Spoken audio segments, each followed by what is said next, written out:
సిరిపురం అనే గ్రామంలో నరేష్ అనే కుర్రాడుండేవాడు. నరేష్ డిగ్రీ చదువుతున్నాడు.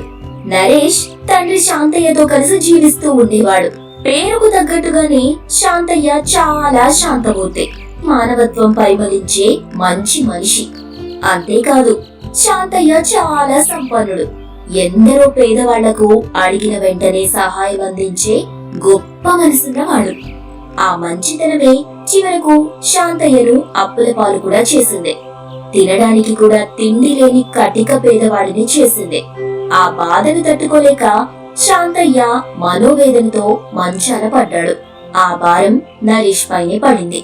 అందువల్ల నరేష్ తన చదువు మధ్యలోనే ఆపేసి ఒక కిరాణా షాప్ లో డెలివరీ బాయ్ గా పనిచేస్తూ ఉండేవాడు. ప్రతిరోజు తన దగ్గర ఉన్న సైకిల్ పై వెళ్లి ఆర్డర్ డెలివరీ ఇస్తూ ఆ వచ్చిన డబ్బుతో తన తండ్రి చేసిన అప్పుని తీరుస్తూ ఉండేవాడు. నరేష్ సంపాదించిన కొద్ది డబ్బుతో వడ్డీ మాత్రమే తీరుతుంది, అసలు మాత్రం అలాగే ఉండిపోతుంది. ఇలా అయితే కుదరదు. సంపాదించిన డబ్బంతా వడ్డీకే సరిపోతుంది. ఇక అసలు తీరేదెప్పుడు? మా బతుకు బాగుపడేదెప్పుడు అనుకుంటూ బాధపడుతూ ఉండేవాడు. కొడుకు బాధ చూడలేని తండ్రి, నాయనా నన్ను క్షమించు. నేను చేసిన పనికి నువ్వు ఇబ్బంది పడాల్సి వస్తుంది. నేను ఇది ఎప్పుడు అనుకోలేదు. అలా అనకండి నాన్నగారు. ఇలాంటి మంచి మనిషికి కొడుకుగా పుట్టినందుకు నాకు చాలా గర్వంగా ఉంది. మీరు చేసిన అప్పుకి కారణం జూదమాడడం లేదా మందు తాగడం అయి ఉన్నట్టయితే నేను కూడా బాధపడేవాడిని. కానీ అది కాదు ఈ అప్పుకి కారణం, మీ మంచితనం. నా దృష్టిలో మీరు ఎంతో గొప్పవారు నాన్న. సాటి మనిషి గురించి ఇంతలా ఆలోచించే మనిషి ఎవరుంటారు చెప్పండి? మీరే నా హీరో నాన్న. ఇంకెప్పుడు అలా బాధపడకూడదు. మీ కొడుకుగా మీరు చేసినప్పుడు తీర్చే బాధ్యత నాకుంది. ఆ మాటలకు శాంతయ్య కన్నీళ్లు పెట్టుకుంటాడు. కొడుకుని ప్రేమతో దగ్గరికి తీసుకుని ఆలింగనం చేసుకుంటాడు. పాపం నరేష్ తన దగ్గర ఉన్న సైకిల్ ని కూడా అమ్మేసి ఆ వచ్చిన డబ్బు కూడా అప్పుల వాళ్ళకి కట్టేసి రోజు నడుచుకుంటూ షాప్ కి వెళ్లడం, సరుకులని భుజాన మోసుకుంటూ వెళ్లి ఇంటింటికి తిరిగి డెలివరీ ఇవ్వడం చేస్తుండేవాడు. ఒకరోజు కిరాణా షాప్ ఓనర్, నరేష్ నీ సైకిల్ ఏమైంది?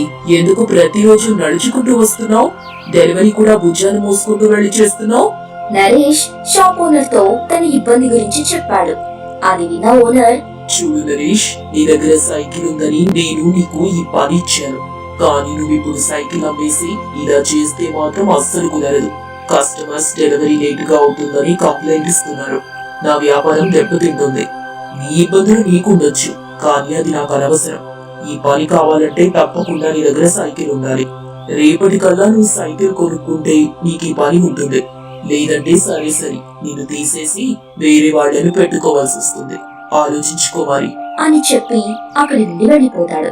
ఆ మాటలు విన్న నరేష్ కి ఏం చెయ్యాలో తెలియక బాధతో నడుచుకుంటూ వెళ్తూ, ఉన్న ఈ ఒక్క పని కూడా పోతే బ్రతకడం ఎలా?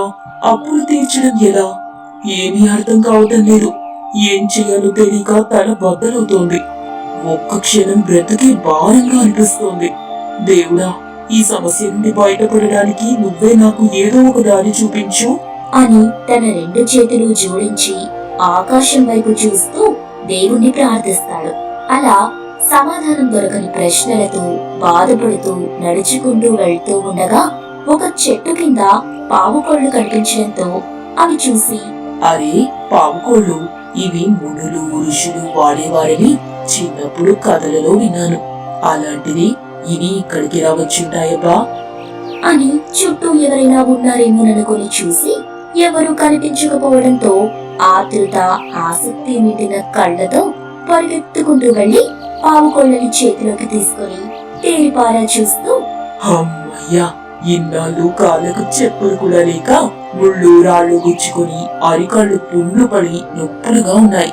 ఇక ఏ బాధ లేదు, ఇది వేసుకుందాం అనుకుని కాళ్ళకు వేసుకుని యథావిధిగా నడుచుకుంటూ వెళ్తూ నడిచి కాళ్ళు నొప్పులుగా ఉండడంతో నడిచి ఓపిక లేక, అమ్మా ఇంకా నా వల్ల కాదు, నేను నడవలేకపోతున్నాను. ఎవరైనా నన్ను ఇంటికి చేరిస్తే బాగుండు అనుకోగానే పావుకోళ్లు వేగంగా నేలపై తేలుతూ నరేష్ ని అతని ఇంటి వద్ద దిగబెడతాయి. ఆ చర్యకు నరేష్ ఆశ్చర్యపోతాడు. ఆనందంతో, అంటే ఇవి మాయా పావుకోళ్ళన్నమాట. మనం ఎక్కడికి వెళ్ళాలంటే అక్కడికి చేరుస్తాయి. భలేగా ఉన్నాయి. ఇప్పుడు నాకు ఒక ఆలోచన వచ్చింది. ఇప్పటి వరకు ఒక షాప్ లోనే పనిచేశాను. ఇక నుండి ఈ పాము కోళ్ల సహాయంతో రోజు 10 షాపులలో పని చేయొచ్చు అని మర్నాడు షాప్ యజమాని దగ్గరికి వెళ్ళి, సార్, నాకు ఒక్క అవకాశం ఇవ్వండి. మీరు చెప్పిన టైంకి సరుకుకి డెలివరీ ఇస్తాను. ఎలా ఇస్తావు? నీ దగ్గర సైకిల్ లేదు కదా, సైకిల్ తెచ్చుకోమని చెప్పాను కదా. నరేష్ బ్రతిమలాడడంతో, సరే, ఓకే, ఒక అవకాశం ఇస్తాను. చెప్పిన సమయంలో డెలివరీ ఇస్తే ఈ పని నీకే ఇస్తాను. లేదంటే మాట్లాడకుండా ఇక్కడ నుండి వెళ్ళిపోవాలి. అలాగే సార్, తప్పకుండా అని సరుకు తీసుకుని వెళ్లి చెప్పిన సమయం కన్నా ముందే డెలివరీ ఇచ్చేస్తాడు. అప్పుడు షాప్ యజమాని ఆశ్చర్యపోతాడు. అలా ఒక షాప్ లో రోజంతా చేయాల్సిన పనిని 1 గంటలో చేసేసి వేరే షాప్ కి వెళ్లిపోతాడు. అలా రోజు 10 షాపుల్లో పనిచేస్తాడు. 2 చేతుల డబ్బు సంపాదిస్తాడు. అప్పుడు రోడ్డుపై జనం, అరే, ఇతను ఇంత వేగంగా ఎలా దూసుకుపోగలుగుతున్నాడు అని ఆశ్చర్యపోతారు. ఎందుకంటే నరేష్ కాళ్ళకి ఉన్న పాము కోళ్లు ఎవరికీ కనిపించవు కాబట్టి. అలా నరేష్ అప్పులు మొత్తం తీర్చేస్తాడు. తనే సొంతంగా కిరాణా షాప్ పెట్టుకుంటాడు. అది చూసిన తండ్రి శాంతయ్య సంతోషిస్తాడు. మానసిక వ్యాధి నుండి బయటపడి కొడుకు నరేష్ కి వ్యాపారంలో తోడుగా నిలుస్తాడు.